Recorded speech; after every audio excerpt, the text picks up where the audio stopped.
എല്ലാവർക്കും നമസ്കാരം. ഏറ്റവും ആദ്യം തന്നെ പറയട്ടെ, ഈ വീഡിയോയിൽ 10ൽ കൂടുതൽ മരങ്ങളെക്കുറിച്ചിട്ട് നമ്മൾ സംസാരിക്കുന്നുണ്ട്. ഇതിലേതെങ്കിലും മരം വീട്ടുവളപ്പിൽ നട്ടാൽ അത് വീടിന് ദോഷമാണെന്ന് ഞാൻ ഒരിക്കലും പറയാൻ ആഗ്രഹിക്കുന്നില്ല.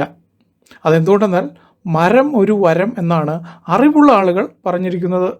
എന്നാൽ മരത്തേക്കാൾ പ്രധാനമാണ് നമ്മൾ താമസിക്കുന്ന ഗൃഹം.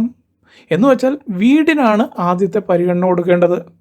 അതുകൊണ്ട് തന്നെ ഓരോ വൃക്ഷങ്ങൾക്കും അതിൻ്റേതായ സ്ഥാനം അറിവുള്ള വാസ്തു ആചാര്യന്മാർ കൽപ്പിച്ചിട്ടുണ്ട്. അപ്പോൾ ഇവിടെ നമ്മൾ പറയാൻ പോകുന്നത് ഏതൊക്കെ മരം എവിടെയൊക്കെ വരാം എന്നാണ് പറയാൻ പോകുന്നത്. അതിലുപരിയായി കേരളത്തിൻ്റെ ശരിയായ വാസ്തുശാസ്ത്ര പ്രകാരം വീടിൻ്റെ നടവാതിലിന് മുൻപിൽ ഉറപ്പായിട്ടും വന്നിരിക്കേണ്ട ഒരു മരമുണ്ട്. അതേതാണെന്നും പറയുന്നതാണ്. അപ്പോൾ ഇവിടെ ആദ്യം പറഞ്ഞ ആ ഒരു വാചകം, മരം ഒരു വരം എന്നത് പരമാർത്ഥമായ കാര്യമാണ്. എനിക്കിപ്പോൾ ഓർമ്മ വരുന്നത്, വർഷങ്ങൾക്ക് മുൻപ് കേരളത്തിൽ നിന്ന് വയനാട് വഴി മൈസൂർക്ക് പോകുന്നതിനിടെ വഴിയരികിൽ കണ്ട ഫോറസ്റ്റ് ഡിപ്പാർട്ട്മെൻറ്റിൻ്റെ ഒരു വലിയ അറിയിപ്പ് ബോർഡാണ്. ഇത് കണ്ടത് അടിവാരത്ത് നിന്ന് നേരെ മുകളിലേക്ക് കയറി കൽപ്പറ്റ ടൗൺ എത്തുന്നതിന് മുൻപായിട്ട് റൈറ്റ് സൈഡിലാണ് അന്ന് ഈ ബോർഡ് ഉണ്ടായിരുന്നത്. വാസ്തവത്തിൽ ഇതിൽ എന്നെ ആകർഷിച്ചത് ഈ ബോർഡിൻ്റെ ടൈറ്റിലാണ്. അതിൽ പ്രകൃതിയെക്കുറിച്ച് വർണ്ണിച്ചെഴുതിയിരിക്കുന്നത് പ്രകാരമാണ്: അനൗഷധമായി ഭൂമിയിൽ ഒന്നും തന്നെയില്ല, പച്ചയ്ക്ക് ഔഷധം, വേവിച്ചാൽ ഭക്ഷണം. ഇതാണ് പ്രകൃതി വർണ്ണന. ഇതിപ്പോൾ ഇവിടെ പറയാൻ കാരണം, വീട്ടുവളപ്പിൽ നിൽക്കുന്ന ഒരു മരമാണെങ്കിലും ശരി, അല്ലെങ്കിൽ സസ്യങ്ങളാണെങ്കിലും ശരി, ചെടികളാണെങ്കിലും ശരി, ഒരു ജ്യോത്സ്യൻ അത് ദോഷമാണെന്ന് പറഞ്ഞതിൻ്റെ പേരിൽ ഒരിക്കലും നിങ്ങളത് വെട്ടിക്കളയരുത്. അങ്ങനെ ഒരു പ്രവണത പൊതുവായിട്ട് ചില ആളുകളിൽ കണ്ടുവരുന്നുണ്ട്. അതുകൊണ്ട് പറഞ്ഞതാണ്. ശരി. അപ്പോൾ ആദ്യം പറയുന്നത് ഏതൊക്കെ വൃക്ഷങ്ങൾ വീടിൻ്റെ ഏതെല്ലാം ഭാഗങ്ങളിൽ വരാം എന്നാണ് പറയാൻ പോകുന്നത്. അതായത് ഈ പറഞ്ഞതുപോലെ വരികയാണെങ്കിൽ അത് ഏറ്റവും ഉത്തമമാണ്. ഇനി ഒരു പക്ഷെ നിങ്ങളുടെ വീട്ടിൽ ഇപ്രകാരമല്ല, സ്ഥാനം തെറ്റി നിന്നാലും അതുകൊണ്ട് മറ്റു ദോഷങ്ങളൊന്നും വരാൻ പോകുന്നില്ല. പക്ഷേ അവ കാറ്റത്ത് കടപുഴകി വീടിന് മുകളിലേക്ക് വീഴാതെ മാത്രം നോക്കിയാൽ മതി. ഈ പറഞ്ഞൊരു ദോഷം മാത്രമേ ഉള്ളൂ. അപ്പോൾ ഉത്തമം കിഴക്കായതുകൊണ്ട് ആദ്യം നമുക്ക് കിഴക്ക് തൊട്ട് പറഞ്ഞു തുടങ്ങാം.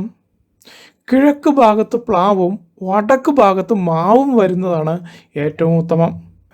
അതുപോലെ തന്നെ പടിഞ്ഞാറ് ഭാഗത്ത് തെങ്ങും തെക്ക് ഭാഗത്ത് പുളിമരവും വന്നാൽ വാസ്തുശാസ്ത്ര പ്രകാരം വൃക്ഷങ്ങളുടെ ഈ നില ആ വീടിനും വീട്ടിലുള്ളവർക്കും ഉത്തമ ഫലം നൽകുമെന്നാണ് പഴയകാല ഗ്രന്ഥങ്ങളിൽ രേഖപ്പെടുത്തിയിരിക്കുന്നത്. ഇനി രണ്ടാമതായിട്ട് പറയുന്നത് കന്നിമൂലയിൽ, അതായത് വീടിൻ്റെ തെക്ക് പടിഞ്ഞാറേ മൂലയിൽ. ഇത് കന്നിമൂല ആയതുകൊണ്ട് തന്നെ വൃക്ഷങ്ങൾ മാത്രമല്ല സസ്യങ്ങളെയും കുറിച്ചിട്ട് കൂടി ഒന്ന് പറയാം. ഇവിടെ കറുക നടുന്നത് വളരെ നല്ലതാണ്. അതങ്ങനെ വെറുതെ അങ്ങോട്ട് നട്ടാൽ പോരാ, നന്നായി പടർത്തി നടുവാനായിട്ട് ശ്രദ്ധിക്കേണ്ടതാണ്. അതിനോടൊപ്പം തന്നെ കന്നിമൂലയിൽ തുളസിച്ചെടി നടുന്നതും വളരെ ഉത്തമമാണ്. അതായത് അവിടെ വളർന്നു വരുന്നത് വളരെ ഉത്തമമാണ്. വാസ്തവം പറഞ്ഞാൽ തുളസിച്ചെടി കന്നിമൂലയിൽ മാത്രമല്ല വീടിന് ചുറ്റും വളർത്തുന്നത് തന്നെ വളരെ ഉത്തമമാണ്. പറയാൻ കാരണം ഇതൊരു ചെടിയല്ല, ഇതൊരു സസ്യമാണ്. അതായത് ഔഷധ സസ്യം. അതാണ് ഇതിൻ്റെ ഏറ്റവും വലിയ പ്രത്യേകത എന്ന് പറയുന്നത്. പക്ഷേ ഈ പറഞ്ഞ കാര്യത്തിന് നമ്മുടെ സമൂഹത്തിൽ സാധാരണക്കാർക്കിടയിൽ പല രീതിയിലാണ് വിശ്വാസം നിലനിൽക്കുന്നത്. ഇത് പറയാൻ കാരണം എന്നോട് തന്നെ പല ആളുകളും കമൻറ്റ് ചെയ്ത് ചോദിച്ചിട്ടുണ്ട്, വീടിൻ്റെ കന്നിമൂലയിൽ തുളസിച്ചെടി വളരുന്നത് വളരെ വലിയ ദോഷമാണെന്നൊക്കെ പറഞ്ഞു കേൾക്കണ്ടല്ലോ, ഇത് ശരിയാണോ എന്നും പറഞ്ഞ് എന്നോട് ആളുകൾ കമൻറ്റ് ചെയ്ത് ചോദിച്ചിട്ടുണ്ട്. പക്ഷേ ഇതിനൊന്നും മറുപടി കൊടുക്കേണ്ട കാര്യമില്ല എന്നതാണ് എനിക്കിവിടെ നിങ്ങളോട് ഓർമ്മിപ്പിക്കാനുള്ളത്. പറയാൻ കാരണം ബഹുജനം പലവിധം എന്ന് പറയുന്നത് പോലെ പലർക്കും ഒരു കാര്യത്തിൽ പല അഭിപ്രായം ഉണ്ടാകുന്നത് സ്വാഭാവികമാണ്. അപ്പോൾ നമ്മൾ പറഞ്ഞു നിർത്തിയത് കന്നിമൂല. വീടിൻ്റെ തെക്ക് പടിഞ്ഞാറ് മൂലയിൽ ഇപ്പോൾ ഈ പറഞ്ഞതിനോടൊപ്പം തന്നെ വാഴ, കവുങ്ങ്, മുല്ല എന്നിവ നടുന്നതും വളരെ ഉത്തമമാണ്. അതുപോലെ തന്നെ കറിവേപ്പ് കന്നിമൂലയിൽ വരുന്നത് അത്യുത്തമമാണ്. കറിവേപ്പ് കന്നിമൂലയിൽ മാത്രമല്ല വീടിൻ്റെ വടക്ക് ഭാഗത്തും വരാവുന്നതാണ്. അതിന് അടുത്തത് മൂന്നാമതായിട്ട് പറയുന്നത് വീടിൻ്റെ തെക്ക് കിഴക്കേ മൂലയായ അഗ്നികോണിൽ താല്പര്യമുള്ളവർക്ക് മുള നട്ട് പരിപാലിക്കാവുന്നതാണ്. അതുപോലെ തന്നെ പേരമരം അവിടെ നടുന്നതും വളരെ ഉത്തമമാണ്. അതുപോലെ തന്നെ കാച്ചിൽ, നനകിഴങ്ങ്, ചെറുചേമ്പ് എന്നിവ നടുന്നതും വളരെ ഉത്തമമാണ്. അതിന് അടുത്തത് നാലാമതായിട്ട് പറയുന്നത് വടക്ക് കിഴക്കേ മൂലയിൽ സമ്പൽ സമൃദ്ധിക്കായി കണിക്കൊന്ന മരം നട്ടു വളർത്തുന്നത് വളരെ ഉത്തമമായിട്ടാണ് വാസ്തുശാസ്ത്രം കണക്കാക്കുന്നത്. അതിനോടൊപ്പം തന്നെ തേക്ക്, ആഡംബര വൃക്ഷങ്ങൾ എന്നിവയും അവിടെ നടാവുന്നതാണ്.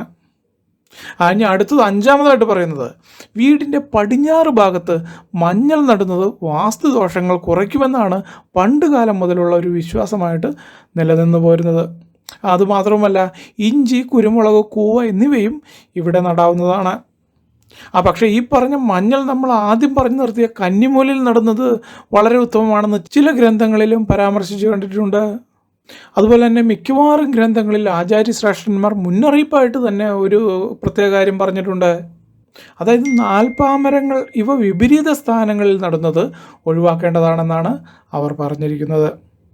ഈ നാൽപ്പാമരങ്ങൾ എന്ന് പറഞ്ഞാൽ അത്തി, ഇത്തി, അരയാൽ, പേരാൽ ഇവയാണ് ഈ നാൽപ്പാമരങ്ങൾ എന്ന് പറയുന്നത്. ഇത് പ്രകാരം അവർ പറഞ്ഞിരിക്കുന്നത് എങ്ങനെയാണെന്ന് വെച്ചാൽ, വടക്കത്തി, തെക്കിത്തി, കിഴക്കരയാൽ, പടിഞ്ഞാറ് പേരാൽ. ഇതാണ് ഇതിൻ്റെ ഒരു കണക്കായിട്ട് അവർ പ്രസ്താവിച്ചിരിക്കുന്നത്. ഇത്രയുമാണ് ഒരു വീടിനെ സംബന്ധിച്ചിടത്തോളം വൃക്ഷങ്ങൾ എവിടെ എങ്ങനെ നിൽക്കണമെന്നതിൻ്റെ പ്രധാന ഒരു രൂപരേഖയായിട്ട് പറയാവുന്നത്. ഒന്നുകൂടി പറയുന്നു, ഒരു പക്ഷേ നിങ്ങളുടെ വീട്ടിൽ ഈ പറഞ്ഞ പ്രകാരമല്ല വൃക്ഷങ്ങൾ സ്ഥിതി ചെയ്യുന്നതെങ്കിൽ, അതായത് നട്ടു വളർത്തിയിട്ടുള്ളതെങ്കിൽ, അവ യാതൊരു കാരണവശാലും മുറിച്ച് കളയേണ്ട കാര്യമില്ല. അടുത്ത പ്രാവശ്യം ഇതുപോലെ നടാതിരുന്നാൽ മാത്രം മതി. അപ്പോൾ ഈ പറഞ്ഞൊരു കാര്യം ഓർമ്മയിൽ വെക്കേണ്ടതാണ്. ഇനി അടുത്തതായിട്ട് പറയാൻ പോകുന്നത്, വൃക്ഷങ്ങളിൽ വെച്ചിട്ട് വീട്ടുവളപ്പിൽ നടേണ്ടതായിട്ടുള്ള ഏറ്റവും സർവോത്തമമായിട്ടുള്ള വൃക്ഷങ്ങൾ ഏതാണെന്നാണ്.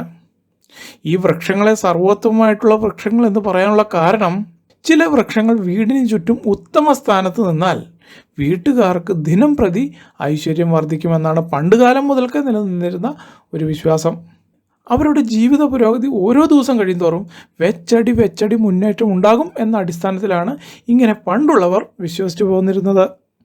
ആ വൃക്ഷങ്ങൾ യഥാക്രമം അശോകം, വേപ്പ്, കൂവളം, നെല്ലി, ഇലഞ്ഞി, വന്നി, പുന്ന, നെന്മേനിവാക, അതുപോലെ തന്നെ ദേവദാരു, പ്ലാശ്, ചന്ദനം, ചെമ്പകം എന്നിവയാണ് ഈ പറഞ്ഞ മംഗളകരമായിട്ടുള്ള വൃക്ഷങ്ങളായിട്ട് കരുതപ്പെടുന്നത്. എന്നാൽ നമ്മുടെ ഇന്നത്തെ ഈ വിഷയത്തിൽ ഇതിലൊരു വൃക്ഷത്തെയാണ് സെലക്ട് ചെയ്യാൻ പോകുന്നത്. അത് മറ്റൊന്നുമല്ല, നെല്ലിക്ക ഉണ്ടാകുന്ന നെല്ലിമരമാണ്. അപ്പോൾ ഈ ഒരു കാര്യത്തിൽ ഇനി സംശയം വേണ്ട. വീടിൻ്റെ നടവാതിലിന് നേരെ, അതായത് അതിൻ്റെ സമീപ പ്രദേശങ്ങളിൽ നട്ടുവളർത്തി പരിപാലിക്കാൻ പറ്റിയ ഏറ്റവും ഉത്തമമായിട്ടുള്ള വൃക്ഷം എന്ന് പറയുന്നത് നെല്ലിമരമാണ്. നമ്മുടെ ഗ്രാമീണ ഭാഷയിൽ ഒരു പഴഞ്ചൊല്ലുണ്ട്, നെല്ലിക്ക ആദ്യം കഴിക്കും പിന്നെ മധുരിക്കുമെന്ന്. ഇതുപോലെ ഈ പറഞ്ഞതുപോലെ തന്നെയാണ് അറിവുള്ള അല്ലെങ്കിൽ പ്രാപ്തിയുള്ള ആളുകളുമായിട്ടുള്ള സഹവാസങ്ങളും. ഇവിടെ ഉദാഹരണമായിട്ട് ഞാൻ എൻ്റെ കാര്യം തന്നെ, അതായത് എൻ്റെ സഹവാസം തന്നെ പറയുകയാണെങ്കിൽ, വിദ്യ അഭ്യസിച്ചു തന്ന ഗുരുവിനെ ആദ്യ ദിവസങ്ങളിൽ ഞാൻ ശത്രുവായിട്ടാണ് കണ്ടിരുന്നത്. പറയാൻ കാരണം അദ്ദേഹം വളരെ കർക്കശക്കാരനായിരുന്നു. അതുകൊണ്ട് തന്നെ ഈ പറഞ്ഞ നെല്ലിക്ക പോലെ എനിക്ക് ആ ദിനങ്ങൾ കയ്പുള്ള ദിനങ്ങളായിരുന്നു. ദിവസങ്ങൾ കടന്നുപോകെ പിന്നീട് മധുരിക്കാൻ തുടങ്ങിയത് മുതൽ ഇന്ന് വരെ കയ്പ് എന്താണെന്ന് അറിഞ്ഞിട്ട് പോലുമില്ല. അപ്പോൾ നമ്മൾ പറഞ്ഞു നിർത്തിയത് നെല്ലിക്കയുടെ പ്രത്യേകത. ഈ പറഞ്ഞതുപോലെ അമൃതിന് തുല്യമാണ് നെല്ലിക്ക. കാരണം അത്രയധികം ശരീരത്തിന് ആരോഗ്യ ഗുണങ്ങൾ ഇതിലുണ്ട്. അതിനോടൊപ്പം തന്നെ സൗന്ദര്യവും കേശസംരക്ഷണവും എല്ലാം ഈ പറഞ്ഞ നെല്ലിക്കയിൽ അടങ്ങിയിട്ടുണ്ട്. പക്ഷേ ഇത് പണ്ട് കാലങ്ങളിൽ ആളുകൾ കഴിക്കാൻ കൂട്ടാക്കിയിരുന്നില്ല. അതെന്തുകൊണ്ടെന്നാൽ നെല്ലിക്കയുടെ കയ്പ് ആളുകളെ ഇതിൽ നിന്നും അകറ്റി നിർത്തിയിരുന്നു.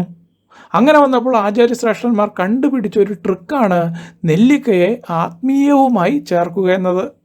അതുകൊണ്ട് ആ സമയത്ത് അവർ പറഞ്ഞത് നെല്ലിക്കയിൽ മഹാലക്ഷ്മി വസിക്കുന്നുണ്ട് എന്നാണ്. ഇത് കേൾക്കേണ്ട താമസമേ ഉണ്ടായിരുന്നുള്ളൂ. ആളുകൾ അതിൻ്റെ കയ്പൊന്നും പിന്നെ വകവച്ചില്ല. പൂജാമുറിയിൽ നെല്ലിക്ക സ്ഥാനം പിടിച്ചു എന്ന് മാത്രമല്ല, നെല്ലിക്ക സമർപ്പിച്ച് ദേവിയെ ആരാധിച്ചാൽ സമ്പത്ത് വർദ്ധിക്കും എന്നുകൂടി കേട്ടതോടെ നെല്ലിമരവും നെല്ലിക്കയും ഒന്നാം സ്ഥാനത്തെത്തി. ഇവിടെ ഈ മാർഗമല്ല പ്രധാനം, ലക്ഷ്യമാണ് പ്രധാനം. അതുകൊണ്ട് ഇതിനു പിന്നിലുള്ള ഐതിഹ്യങ്ങൾ വാസ്തവമുണ്ടോ ഇല്ലയോ എന്നുള്ളതിലല്ല കാര്യം, ഇതുകൊണ്ട് നമുക്ക് പ്രയോജനമുണ്ടോ ഇല്ലയോ എന്നതിലാണ് കാര്യം. അത്രമാത്രം നോക്കിയാൽ മതി. ഇത്രയും കാര്യങ്ങളാണ് ഇതിൽ പറയാൻ ആഗ്രഹിച്ചത്.